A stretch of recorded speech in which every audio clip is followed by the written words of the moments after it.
Hi, everyone. Welcome to the Undeniable Podcast, where we strive every day to be undeniable. And today we're talking about a heavy topic. Well, before we get into that, a little bit of housekeeping. We are trying to get one recorded session here at the cabin at least every single week. We might do more actual live impromptu shows, but these pre-recorded ones that we have in a guest, which we're gonna have a guest in a few weeks coming up, um, that's gonna be here at the cabin, and we're looking forward to that.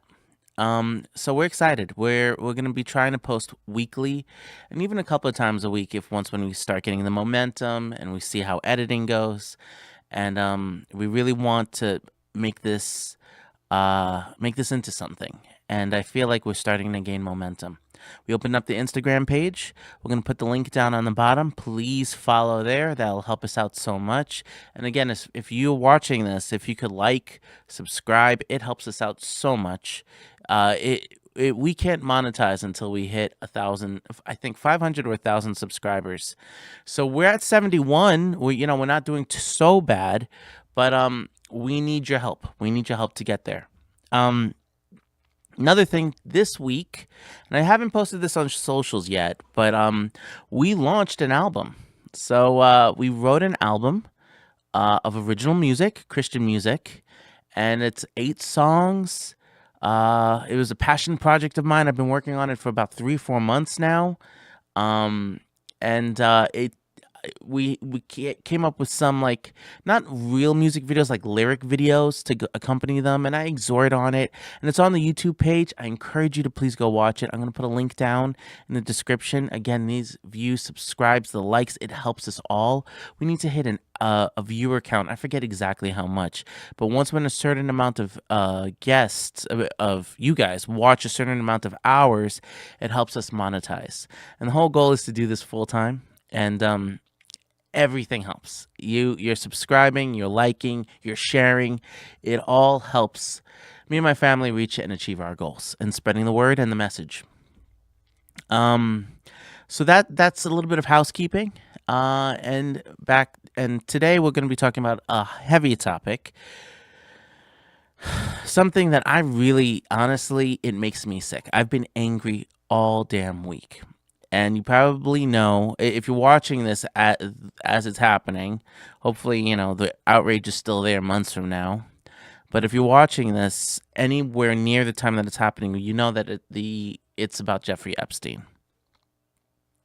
Can't stand the guy. I don't think anybody can. And it came out. The government dropped about 3 million files out there. A lot of it is redacted. A lot of it, is with AI. They like took out all the female names and a bunch of other people, and but it's a whole soup. Some of it is fake and maybe AI generated or just straight up lies. But there's a lot of truth to that, and it verifies, and you know, it really establishes a lot of the conspiracy theories that have been going on for the past 10, 15, 20 years that the mainstream media has said is complete lies and tried to debunk and say that you're crazy. And a lot of these things ended up being very real, scarily real. And honestly, I feel like we all hoped that it was just, hogwash and just tinfoil hat people that were pushing lies, and that our leaders and the people in power in our country and in Hollywood, that they weren't these evil satanic devils. But it seems like that sadly it's been confirmed, like, in almost every single way. Almost every single freaking rumor has been confirmed, and it's terrifying when if you think about it. Um, I uh, I don't know how to feel. I honestly, it's gotten me in my feelings. I have not been able to sleep. I feel like we've been betrayed as a nation, and it just gets me so damn angry. We have all these elites that are in power that have been completely walking in impunity, no accountability. And meanwhile, there are people on the street that will go to jail if they don't pay their taxes, go to jail if they get caught with a joint. That was so. I lived in New York for most of my life, for 95% of my life. And so many people went to jail for small infractions. I I I know people who've gotten arrested for tickets, for not paying their Easy Pass, for stupid little things. Meanwhile, these men are harming, raping, doing the most disgusting, vile things. And some things I don't want to say. I just, it's out there. People have seen it. And I don't know how to parse what's true and what's not true. Are they really eating flesh? Are they really doing child sacrifices? It seems like it. Are they really? Is it a network with code words and pizza and grape soda and all of this garbage? And again, I don't want to teach you. I don't want to be talking about this stuff. I don't want to be going down deep into this rabbit hole, but it's out there. And it's hard not to run into it. You just go on X, go on Instagram, and scroll after a few videos, and you're going to see videos dedicated to this content and the horrors that are showing up in these files. It's disgusting. But now my point is where's the damn outrage? The mainstream media will go crazy, will flip out, will go nuts over Bad Bunny, which I'm not a fan. I mean, he's okay. I'm Puerto Rican. He's Puerto Rican. I'm not knocking Bad Bunny, okay? But really, that's what you're focusing on? That's what you're focusing on. Really. Honestly, if a Super Bowl isn't controversial, is it a Super Bowl? Like they had Janet Jackson, you know, 10, 15, 20 years ago doing her thing, yeah, you have all these, the shark from Katy Perry. You have all these like little, we had Kendrick Lamar if he was going to say that line in the Super Bowl last year. So all the Super Bowls are always controversial. And this is another one just to drum up ratings. Oh, is Bad Bunny going to be there? And whatever issue. And what is he going to do? Is he going to perform? Is he going to be in a dress? It's all stupid.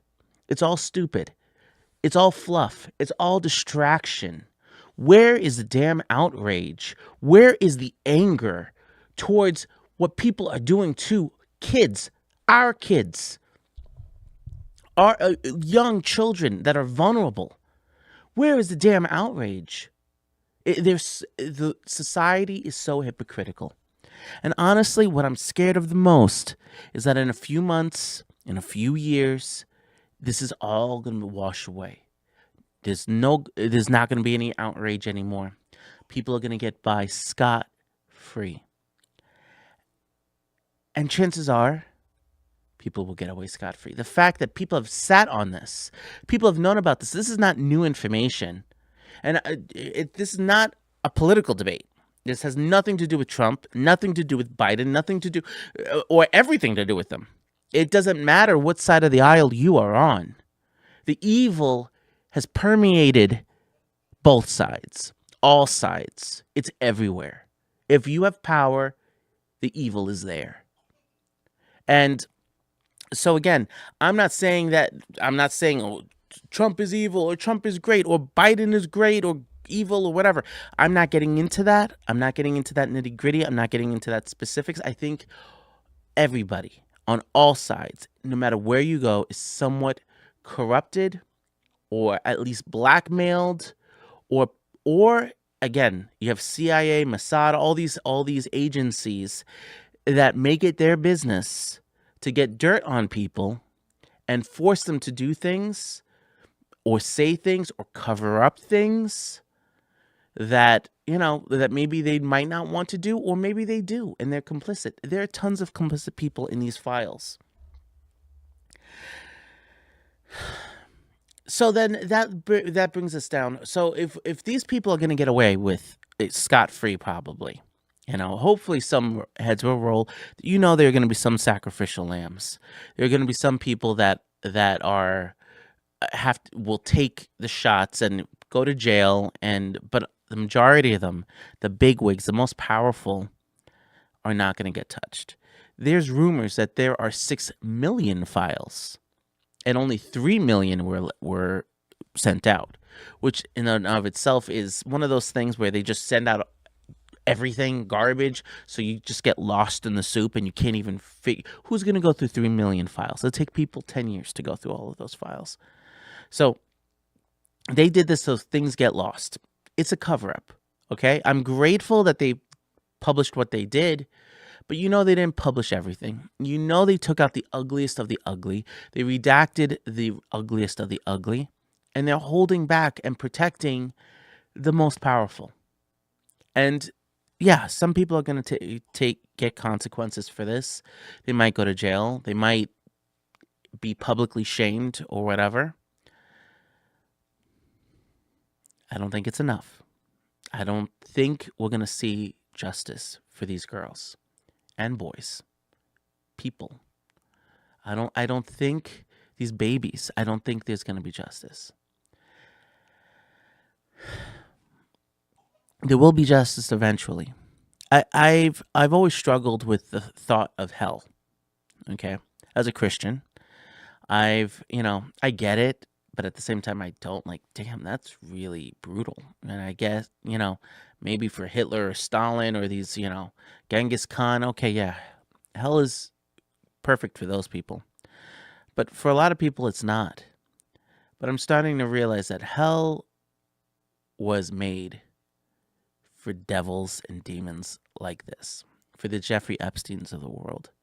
Hell might not be enough. Hell might not be enough. We also have, we're going to take a break because the battery's about to die. Sorry, we had to change battery. So the next question, the logical question is, what do we do? What do we do? We have these evil people that are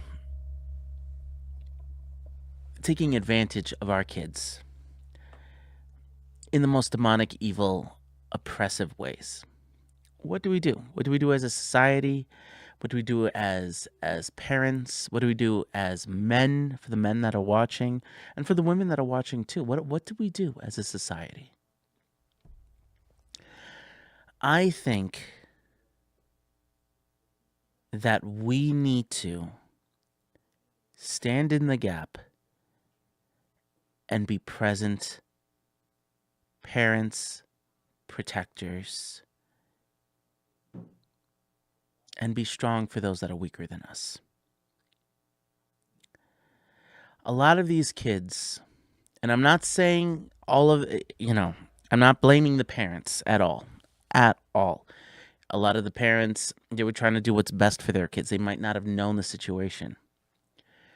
But a lot of times, these girls get trafficked because they don't have a guiding hand in their life. They don't have somebody saying, nope, you should not go there. Nope, you should not talk to that person. They see a paycheck, they see a shiny light in front of them, and they go towards the light. And some kids, it's evil. It seems like some kids were straight up betrayed by their parents, and that's a completely different situation. But I cannot tell you how many times I've seen people, women and men, get taken advantage of simply because they were not told that's wrong, or you have better options, or you're better than that. Right now, there's an epidemic of girls online showing things off and acting in ways that society would have gone crazy over 50, 60, 70 years ago. The OnlyFans epidemic is demonic. It's ruining women. It's making them It's belittling them to the point that they're just simply a commodity. Porn in general, just Instagram, the softcore porn that you see on Instagram and TikTok and all these social media programs.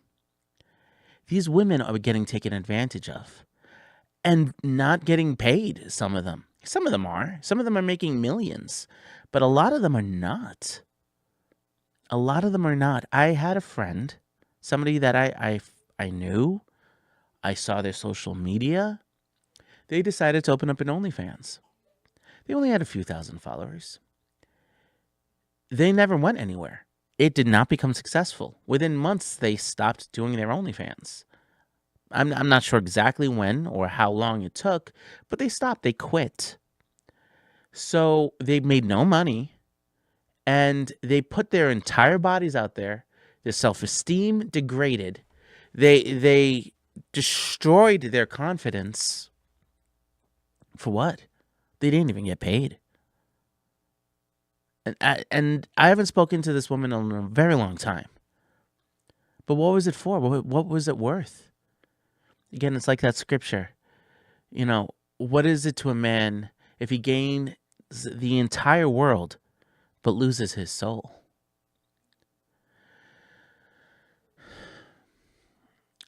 I'm not saying that every single OnlyFans model, every single real-life prostitute, every single girl that simply just shows, thirst traps on Instagram, or any girl that ends up on an island had bad parenting. I'm not saying that at all. There might be wonderful, genuine, great parents in their lives. But the statistic shows that without a strong parent, without a strong father figure, the statistics are not in their favor. People end up going in the bad routes in society. Same thing with men. I forget the statistic off the top of my head. I made a video off of this, but I believe 85% of men who are incarcerated, 85% don't have fathers in the home. That's an incredible statistic. I believe it's similar to high school dropouts and literally the trajectory of somebody's life by not having a father or father figure in the home. That person's life plummets. Now, of course, there are, people that have risen above, and despite their upbringing, despite what's happened to them, despite not having a strong father in the home, or even mothers sometimes, they have risen above. But the majority have not. The majority. It's simple math. It's simple statistics. So we as a society really know what the problem is. We know what the problem is. None of this was happening in the 1950s. None of this was happening in the 1940s, 30s, even the 60s. Why? Because there was the nuclear family unit. People cared about their families. Fathers stayed. Kids respected their fathers and their mothers. I think we as men, we need to stand in the gap. And I am not just saying this if you are a natural father, to be there for your kids, to be present, to put down the phone, to go play baseball, to go to your kids' games. I'm not just saying that. And there are plenty of men who are good at that and great. I'm saying that we as a society need to go one step further. If we became basketball coaches, if we went to church and became youth leaders, if we took young men at our jobs and our schools, took them under our wings and say, hey, let me go buy your beer. Let's talk. Let's see what's on your mind. What are you deciding to do? And help give these young men, a sense of trajectory. And women. Protect these women. Let them know that they can be better, that they can go back to school, that they can succeed, that they don't have to sell themselves, and that they don't have to compromise themselves. I think we of society will help the next generation in ways that will ripple through time. We can't fix all the problems. I don't have the wisdom, and I've been racking my brain on what can we do. I don't have the wisdom on what to do to fix society. What do we do about the Jeffrey Epsteins of the world? These evil men, the P. Diddy's of the world, that take advantage of these people. I don't know. And there's always going to be people that fall through the cracks. But if we as a society can save lives and shore up the vulnerable, I think we must. I think it's our obligation as men to stand up and protect. I don't think we have the option anymore. I don't think that we should be comfortable in just living in our own lives, not helping others. You know, there's that famous phrase saying that, of JFK, it's not what you can do, what you can ask for your country, it's I'm butchering it, but what you can do for your country. And it's not just about country, it's about society. What can you do for other people? And if you're living life not trying to reach your full potential, not trying to help people out, and just living for yourself, either playing video games or just getting money or gambling or into your own lifestyle, whatever that might be. Hi, everyone. Welcome to the Undeniable Podcast, where we strive every day to be undeniable. And today we're talking about a heavy topic. Well, before we get into that, a little bit of housekeeping. We are trying to get one recorded session here at the cabin.